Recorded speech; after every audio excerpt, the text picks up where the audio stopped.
Hello, welcome to another episode of Chaotic Torture RC. Today I'm going to be taking a stock scx10 2 setup, and I'm going to rip things apart, dismantle it to a certain way, so I can change some things on it that I realized I do not like about this chassis. It's got the chassis mounted servo for the steering and stuff, but they've changed the battery to an up front upright, all to the passenger type side of the vehicle, and I've had some issues when using drag brake being too front end heavy and the truck wanting to nosedive down hills. I've been trailing with a few guys and they've seen this happen. So what I'm going to do is traditionally on the other SCX10s I made a battery plate and I'd mount my battery down low back here towards the transmission side. But on the new setup, they have your receiver box molded in. Well, today we're removing that. We're going to remove the battery thing. And, well, I call it a battery thing. It's the battery tray. And then I'm just going to look and inspect and figure out what I need to do to make me a plate to mount a battery long ways down here lower instead of having it all. It's good to have weight up front, but it's too much weight. There's not enough in the back. I've had a few friends recommend we'll add more weight to the back, but my goal to this truck, like I said from the very beginning, is to try to keep it as light as possible. But I just need to balance the weight out. So what I did off camera was I went ahead and took all the screws out that hold the battery tray in. And in doing so, the only thing you're going to have to change is the shock mount hoop for this side. Let me flip that around so I can get a better view. It's screwed into two tabs there on the battery tray. So what you're going to have to do is when you put that back on, you're going to have to use aftermarket bolts with nuts. No big deal. I have a big kit from Screw Loose RC just screw loose kit that will allow me to run the I can run the factory screws back in there, and because they'll use the same size nut, I believe it's a 3mm thread, so I'll be able to use the same original screws and just use a nut on there to hold the shock tower on. And then from there I'm going to have to, after I get that part done, I'll do that all off camera.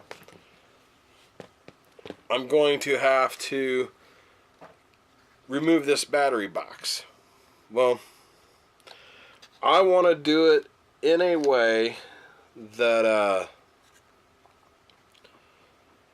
anybody will be able to do this. All you need is a razor and maybe a pair of scissors to help.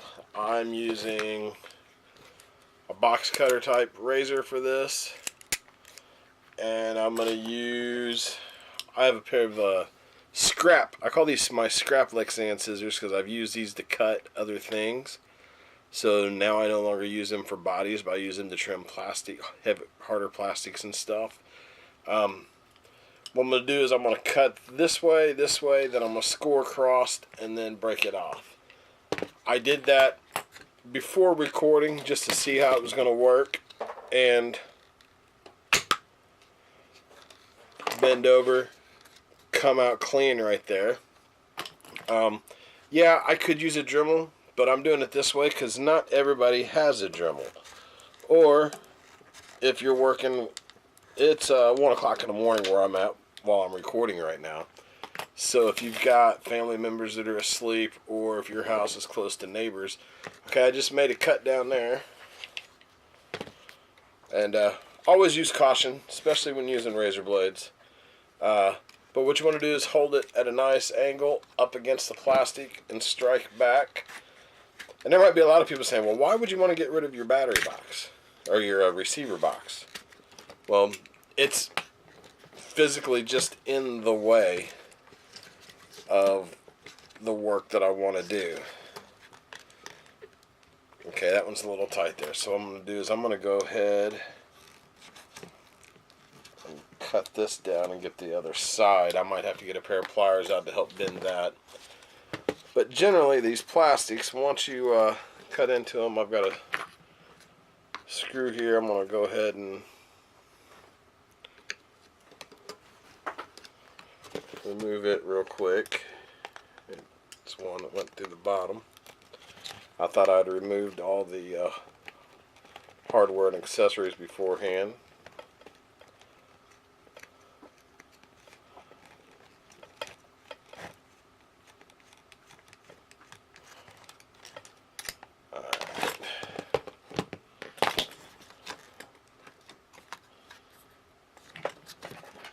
So I've cut that down, and I'm going to follow this along this edge here. That's a good thing about the receiver box, is it's got a nice edging of everything to follow along, so it's not like it's hard to cut it straight.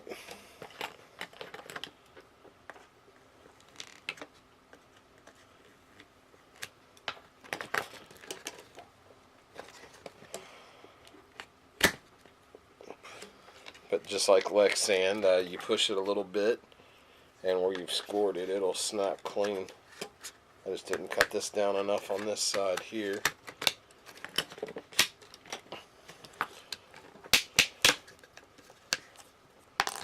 Alright, that part's snapped out. Now I'm going to take my razor blade and score this. It might take me a little more work where it's got the places where the screws mounted. I might have to get me a pair of pliers and remove those. I don't know if I have anything close or handy to me. I'm not seeing nothing at the moment, but if need be, I can pause the video and get some. Okay, I'm going to pause this right here and I'll be right back.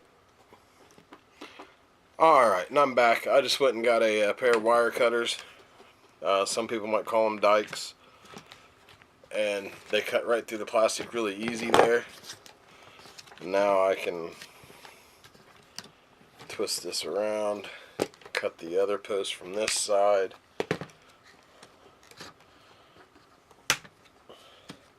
You can always go back after you've done this and clean everything up with some sandpaper if need be, or go back and trim it a little bit flusher.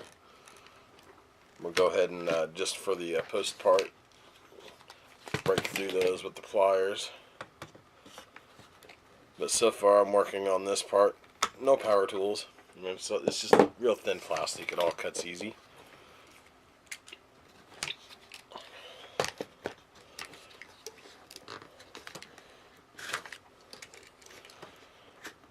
Just use caution when cutting with a razor blade. Pay attention to the directions you're cutting, and please don't cut yourself. If you're a kid doing this, please do this under adult supervision. If you're a adult, sometimes you need to do this under adult supervision. I ain't gonna lie, I've hurt myself being careless in the past doing things. Alright. And that there, basically, I have the radio box cut off the skid there. I'm going to go ahead and use these just to trim things up even a little flusher. I probably could, well, let me see. Might be able to use my body scissors on this part.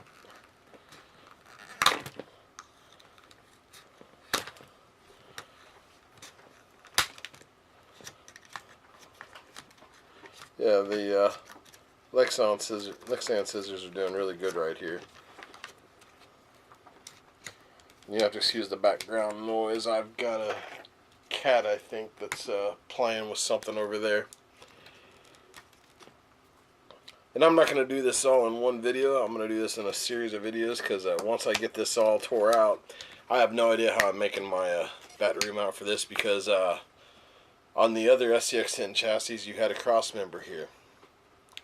And I was able to take aluminum, bend it down, narrow it over, drill holes to mount it there. Well, now I have servo mounts there. So, but I do have a chassis cross brace here. So I'm going to look into what I can do with that. But I'm also thinking maybe the way the skid plates here kick up, I might be able to just incorporate those into a battery mount themselves without doing anything. I've kind of wondered if this chassis brace here is going to be in the way of a battery laying that way, but it might hold it up at the angle I need it at. And then if that's the case, then all I have to do is cut me some slots in here for Velcro. Then it's a no money mod. If it's not going to work that way, then I need to make a few things for it, and it'll be done cheap with some aluminum and some little bit of fabrication and stuff. But it's not nothing that's going to be expensive in cost to make, and the reward will be worth it in the end, or at least in my opinion, because I like to keep all my weight as low as possible. And no disrespect to Axial, just having that battery sitting way up high up front, all to one side, I just wasn't happy with my overall performance. I had actually posted this truck up for trade or sale at one point because it was aggravating the crap out of me. The Cherokee body is a nice body. I'm going to be setting up a different body for this. I'm going to go back to the original JK body, the Axial JK body. I've got a brand new one that's not been painted yet, and I'm going to set that up for this. Is what my intentions will be. Nothing against the Cherokee body. I don't think they're as durable, and I think they are, with the rack up on top. The rack's a nice look, but I think it made it a little top heavy as well. I just noticed a lot of differences between this and running my original scx10s. In some ways, I prefer this transmission over the original scx10 transmission, and I definitely prefer the 32 pitch gearing for the spur and pinion. But I felt like this did not outperform the old any over the new. I've had a few guys trailing with me, and they've seen some of the differences, and they're all sticking with their old ones or building just completely different rigs, staying away from the scx10-2 setup. Not saying that this is a bad setup. A lot of people are comping with them, love them. I myself, I just like things to be a little better balanced, and it was driving me nuts. And I'm hoping after I get this done the way that I want it done, it will be a much more comparable rig to what I've been used to in the past, and if not better. Because obviously any work we do to our rigs, it's always to improve something. We're always striving for better. I think the front bumper on this is a little big and bulky. It's hindered me at times. It's caught things, drug things. Same with the rear bumper. Those will be coming off in this remodel of the scx10-2. I'm just about done trimming things away here. I'm probably talking way too much for a stripped down video, but I just figured I'd share my thoughts and views and opinions on it while I'm doing it. That way someone doesn't come into the video watching it thinking, well, why is he tearing up a perfectly good truck? I don't look at it as tearing up. I'm changing, revamping, modding. I'm basically making it mine. Everybody has different ways they like to set their vehicles up, and you know, that's like, there's still some people that run their batteries on their old SCXs back here. A lot of people did the upfront mods. I eventually went to the in front of the transmission area, and I've always preferred that. I've noticed it kept my center of gravity low, which in this hobby is always a plus. But anyways, I have just about all the plastic I'm gonna cut on video for tonight. Have it just about all trimmed out of the way. And off camera, I'll go through with some sandpaper I won't cheat and use any power tools on this, because I was doing this like this just for people to see that you don't have to have a power tool to do some of these simple modifications and removal of stuff. Plastic, you know, you can take your blades, shave it, straighten things out like that. I don't know how well that camera's picking this up, but I smoothed that area out. And I'll do the same through there. And my initial goal is I'm hoping to be able to set up a battery mount. So I could actually set that there like that. It rests up against there, run me some Velcro. But I might look into making me just a little plate that might mount there that bends down. But regardless, that's about the general location of where I'm going to go battery-wise on that. And what that's going to do is that's going to keep my weight all down low, all in the center and down low. By the time I get my servo mounted up here, change my bumpers out, that'll balance everything out. I do plan on, well, like I said, I got to put some new hardware here. And I still have room to mount my speed control. I can put my speed control on this side, and then I got a waterproof Spectrum receiver I can mount here. I've got room to run, if I make a mount and float this up just a tad, I can still run all my wires cleanly from one side to the other and still have a clean looking setup. But now I can already tell just picking this up, I don't have a motor mounted in it right now. But this feels much more balanced than it did with that sitting up there all upright and tall like that. Because it used to sit all up here, all to this one side.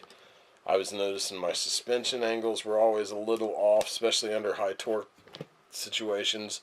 And when I was trailing down a hill, I run 100% drag brake. If I was going down a hill and stop, I was getting this a lot where it was tipping on me.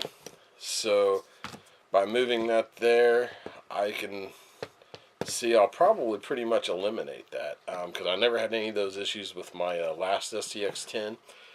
So this is my scx10 2 teardown project. It's getting winter time, and now it's the time to experiment. If I don't like it, I can always throw the battery tray back on. Okay, so I cut up my receiver box. I could always get another receiver box put in there. I could always order the parts tree to replace that. It's not that big of a deal. Does it make it now it's not original, so to some people I've ruined it. I'm sorry to those that feel that way. For me, I'm making it more suitable, more capable for myself, so I can enjoy it. Anyways, continue keeping an eye out for this series. This is part 1 of, I don't know how many more series I'll do on this. I don't know how long it'll take me to get it done, but I will record every time I start wrenching on this. But also for my Tech Tip Sundays, keep eye out for those, because I'm doing a drift car series with setup, changing your regular touring car into a drift car so you can have a car to drift with without having to buy in a specific drift car. And also continue to watch, because on my last video I mentioned I have this brand new Castle SCT combo set up, waterproof. It's the Castle Sidewinder waterproof ESC with a Castle I want to say 3600, no, 3800 kV motor, all brand new. I'm going to be doing a giveaway on my channel for this once I reach 500 subscribers. So please keep watching. Keep an eye out for more information and updates on that.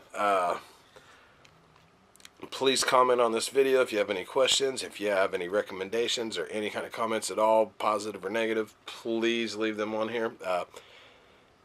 If you would, please give my video a thumbs up, and if you haven't already, please subscribe. Thank you for watching Chaotic Torture RC.